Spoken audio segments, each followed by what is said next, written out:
أمي كم أهواها أشتاق لمرآها وأحن لألقاها وأقبل يمناها. Pertanyaan sekarang, saya yakin Tuhan saya Allah, tapi Allah nggak kelihatan. Ada alasan tak kenapa Allah nggak kelihatan? Ada alasannya. Anda tanamkan baik-baik, ini masalah akidah yang paling penting. Kata Nabi, atau disebutkan dalam banyak riwayat, bahwasanya nabi-nabi pun belum pernah ada nabi yang lihat Allah, termasuk Nabi Muhammad SAW. Kita ambil dalilnya dalam hadis Bukhari.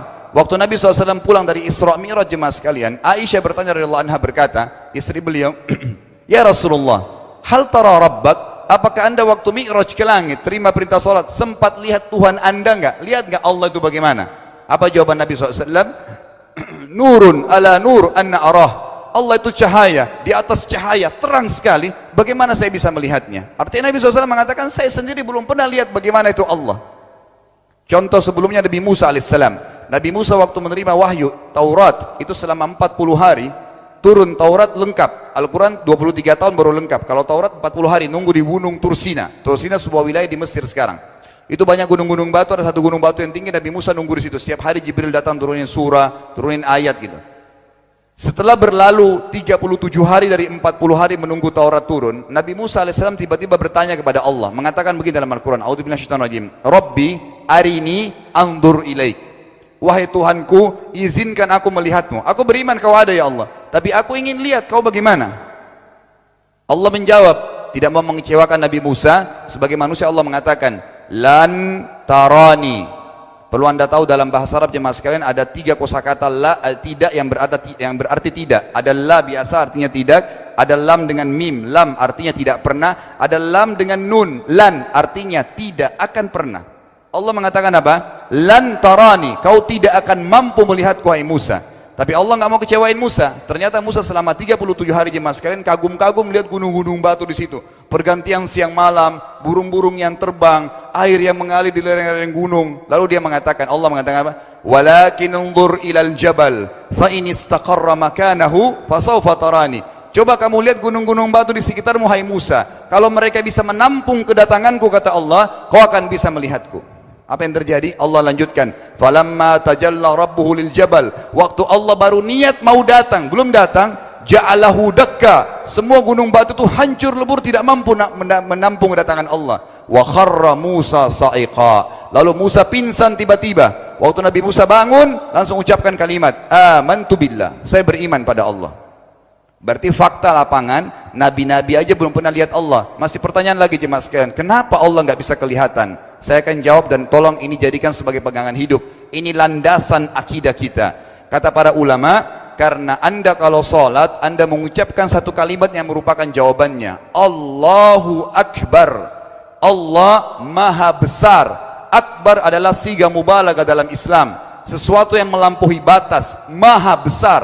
Kita terangkan. Kata Nabi SAW, perumpamaan bumi yang kalian tinggali ini dibanding dengan langit pertama di atas kepala kalian ada 7 lapis langit. Allah mengatakan sab'an shidada, 7 lapis langit yang kokoh. Alladzi khalaqa sab'a samawatin tibaqa, yang menciptakan langit tibaqa bersusun 1, 2, 3, 4, 5, 6, 7.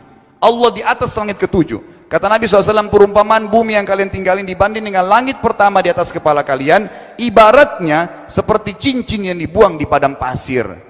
Jadi kita tidak akan pernah bisa melihat ujungnya langit karena kita sangat kecil, dan ini terbukti secara fakta. Apakah anda sudah tahu bahwasanya miliaran bintang-bintang yang ada di atas kepala anda yang jaraknya sekian miliar tahun dari bumi dan sekian miliar tahun lebih besar daripada bumi, sekian miliar kali lebih besar daripada bumi, itu semua berada di bawah langit pertama. Manusia tidak akan pernah bisa memegang langit ini dengan telapak tangannya, karena dari sini saja ke Pluto jaraknya 270 tahun. Nggak bakal bisa ada astronot dikirim kena mati di tengah jalan. Jaraknya jauh sekali bintang-bintang, dan semua berada di bawah langit pertama.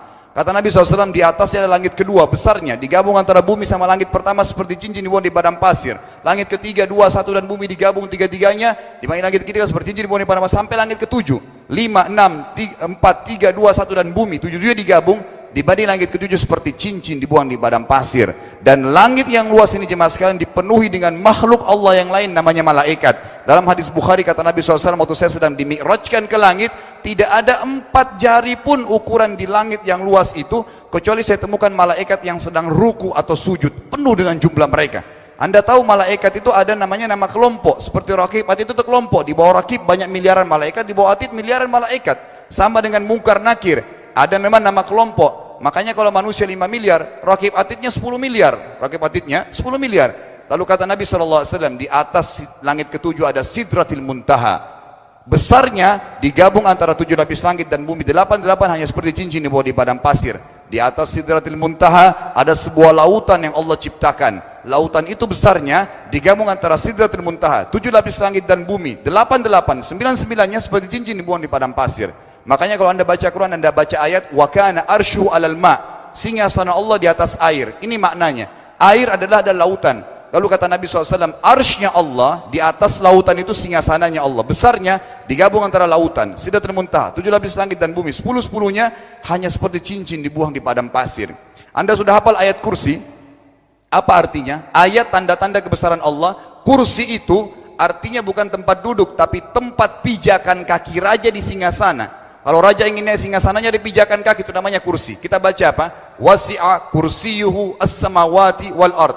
Pijakan kakinya Allah saja sudah menutupi seluruh langit dan bumi ini. Jadi kita mustahil bisa melihat Allah karena besarnya Allah Azza wa Jal. Tinggal kita tutup jemaah sekalian. Kira-kira, lalu bagaimana saya berhubungan dengan Allah? Jawabannya sederhana.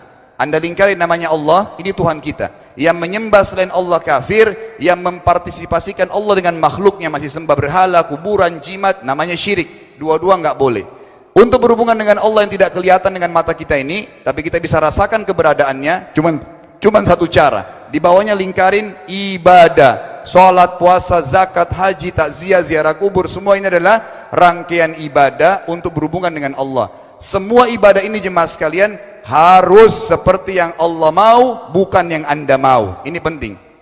Karena kalau tidak seperti yang Allah mau, Allah tidak terima. Bagaimana caranya supaya bisa seperti yang Allah mau? Ikuti buku pedomannya. Ada Al-Quran, ada Sunnah.